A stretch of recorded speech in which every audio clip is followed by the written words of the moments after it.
Welcome to Sunita study zone. আজকে আমি তোমাদের সাথে ডাব্লিউবিএসএসসির গ্রুপ সির একটা প্র্যাকটিস সেট থেকে ইংরেজি শেয়ার করে নেব। তোমরা সকলেই জানো আশা করি যে ইংরেজিতে আমাদের 10টা প্রশ্ন আসে ডাব্লিউবিএসএসসি গ্রুপ সিতে। এর আগের দিন আমি এই প্র্যাকটিস সেট 4 থেকে জিকের কোয়েশ্চেনগুলো শেয়ার করেছিলাম। এর আগে আরও 3টা প্র্যাকটিস সেটের জিকে এবং ইংরেজি সিরিজ কিন্তু শেয়ার করা আছে, তোমরা যারা দেখোনি অবশ্যই দেখে নিতে পারো, আশা করি হেল্পফুল হবে। তো আজকে আমি ইংরেজির যে 10টা কোয়েশ্চেন শুরু করব, তো চলো শুরু করা যাক।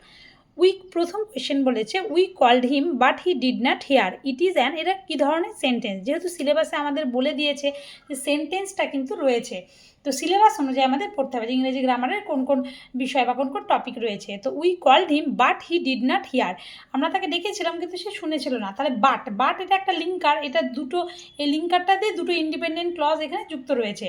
তাহলে এটা বাট যদি মাঝখানে এরকম লিঙ্কার দিয়ে যুক্ত থাকে, যেমন অ্যান্ড, অর, নর, বাট এসব দ্বারা যুক্ত থাকলে সেই সেন্টেন্সকে আমরা কি বলবো? Compound sentence. তাহলে এটা কি কম্পাউন্ড সেন্টেন্স। আর সিম্পল সেন্টেন্স তো আমরা সকলেই জানি, কম বেশি দেখলেই বুঝতে পারি।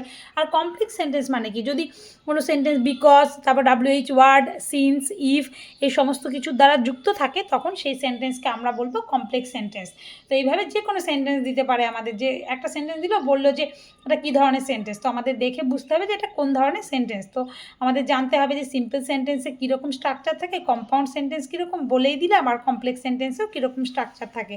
তো এরপরে next question, I can not live on a small income. এখানে কী হবে? লিভ অন হবে, যেহেতু প্রিপোজিশন বলছে। এই প্রিপোজিশনগুলো কিন্তু আমাদের খুব ভালো মতো পড়তে হবে, এগুলো যে কোনো পরীক্ষার জন্য ভীষণ ইম্পর্টেন্ট। তাহলে I can not live on হবে আর স্মল ইনকাম, আমি একটা এত অল্প ইনকামে আমি মানে সারভাইভ করতে পারবো না, জীবন ধারণ করতে পারবো না। তাহলে লিভ অন মানে কি? সারভাইভ করা, এটা কিন্তু আমাদের জানতে হবে। এবার next the meat of deer is called, হরিণের মাংসকে কি বলে? এই কোয়েশ্চেনটা কিন্তু আমাদের WBCS আসা কোয়েশ্চেন, তো এটা আমাদের মাথায় রাখতে হবে। ওর জন্য আমি বারবার বলি যে কোনো কিছু যেগুলো সিলেবাসে আছে সেগুলো তোমরা WBCS প্রিভিয়াস ইয়ার স্ক্যানার থেকে করে নিতে পারো। তাহলে এখানে কি হবে? দ্য মিট অফ ডিয়ার, হরিণের মাংসকে কি বলা হয়? ভেনসন বলা হয়। ভীষণ ভীষণ important, venison. Next phrasal verb দিয়ে একটা প্রশ্ন রয়েছে, choose the correct phrasal verb to fill in the blank. কোনটা কারেক্ট ফ্রেজাল ভার্ব হবে? He did not lend me the newspaper because he was dash it, he was going through ইট।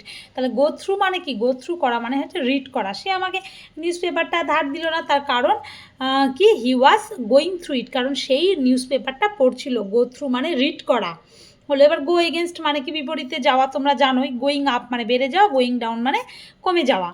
তো এই phrasal ভার্বগুলো আমাদের পড়ে নিতে হবে।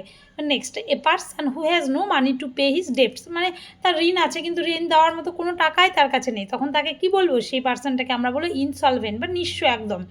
এই one ওয়ার্ডগুলো আমাদের পড়তে হবে। যেমন মিসোগাইনিস্ট মানে কি? যে ওমেন, গাইনি মানে কি? ওমেন। তো ওমেন বিষয়টায় যে ঘৃণা করে তাকে যে হেটার অফ ওমেন, মহিলাদের যে ঘৃণা করে তাকে বললো মিসোগাইনিস্ট। তাহলে কি এরপরে কি? মিসান্থ্রোপ মানে কি? মিসান্থ্রোপ মানে হেটার অফ ম্যান, যে মানুষকেই ঘৃণা করে সেটাকে মিসান্থ্রোপ। মিস মানে ঘৃণা, এইভাবে মনে রাখতে পারো তোমরা। এরপরে নেক্সট হচ্ছে ফাস্টিডিয়াস মানে খুব খুঁতখুঁতে ব্যক্তি, মানে এমন কিছু ব্যক্তি ধরো যারা সব বিষয়ে মানে পারফেক্ট চায়, ভীষণ খুঁতখুঁতে, তাদের বলবো হচ্ছে fastidious. Next question, surprise may be express by the following interjection. Surprise কোন ইন্টারজেকশন দ্বারা আমরা প্রকাশ করতে? সারপ্রাইজ হাহ, মানে সারপ্রাইজ কোনো জিনিস কেউ যদি আমাদের সারপ্রাইজ দেয় তাহলে আমরা কী হয়? হাহ হয়ে যায় না? তার জন্য সারপ্রাইজটাকে আমরা হাহ দিয়ে প্রকাশ করতে পারি। এই কোয়েশ্চেনটাও কিন্তু এই কোয়েশ্চেনটাও WBCS-এ আসা কোয়েশ্চেন, তোর জন্য বলছি WBCS-এ প্রিভিয়াস ইয়ার তোমরা করে নিতে পারো, মানে সিলেবাস অনুযায়ী যে কোন কোন চ্যাপ্টার ইংরেজির আমাদের মানে SSC-তে রয়েছে, WBSSC-তে, এবং সেই চ্যাপ্টারগুলো আমরা স্ক্যানার থেকে প্রিভিয়াস ইয়ার করতে পারি। তো হলো। এরপরে next, pick out the antonym of the word trivial. এছাড়াও দেখো এরপরে অপশানে যেগুলো আছে, অ্যালাস মানে কি? গ্রিফ। অ্যালাস হাই, দুঃখ বোঝায়। ব্রেভো মানে কি? প্রেইজ, কেউ কোনো ভালো কাজ করলে তখন তাকে ব্রেভো বলি, মানে সাবাস জানাই, এরকম একটা কংগ্রাচুলেট করি এরকম। তো এবার নেক্সট হচ্ছে pick out the antonym of the word trivial. ট্রিভিয়ালের অ্যান্টোনিম কী হবে? ট্রিভিয়াল মানে কি? বিষয়টা খুব ট্রিভিয়াল বা তুচ্ছ, তাহলে কি সেটা মানে কি? তাহলে ট্রিভিয়াল মানে হবে খুব তুচ্ছ বা ইনসিগনিফিক্যান্ট, যেটাকে বলবো। তাহলে তার বিপরীত কী হবে? তুচ্ছ, তার বিপরীত হচ্ছে ইম্পর্টেন্ট। আর ফিউটাইল মানে কি? নিরর্থক বা ব্যর্থ। এবার next the word cheerful means. Cheerful কথার মানে কি? চেয়ারফুল কথার মানে কিন্তু হ্যাপি, মানে আমাদের সবসময় চেয়ারফুল থাকতে হবে, মানে হ্যাপি থাকতে হবে, তো এটা কিন্তু সিনোনিম। এইবারে নেক্সট আমরা ফ্রি মানে তো জানি, এনভি মানে কি? এটা মানে হচ্ছে ঈর্ষা। বা চুজ দ্য কারেক্ট সেন্টেন্স, কোন সেন্টেন্সটা কারেক্ট, এখানে সি, অপশান সিটা কারেক্ট হবে। উই কুড নট হেল্প লাফিং দেন, এটা হবে হেল্প, তার সাথে হলো কি ভার্বের সাথে আইএনজি, বা এটা আমরা এভাবে বলতে পারতাম we could not help but love them, এভাবে বলতে পারতাম। তাহলে এখানে সেন্টেন্স কোনটা ঠিক হবে, উই কুড নট হেল্প লাফিং দেন। বা the plural number of father in law, এবার সিঙ্গুলার প্লুরাল যেহেতু আছে তাই প্লুরাল নাম্বারগুলো আমাদের জানতে হবে। ফাদার ইন ল, তার প্লুরাল নাম্বার হবে কিন্তু ফাদার্স ইন ল, ফাদারের পর এস হবে, ফাদার্স ইন ল।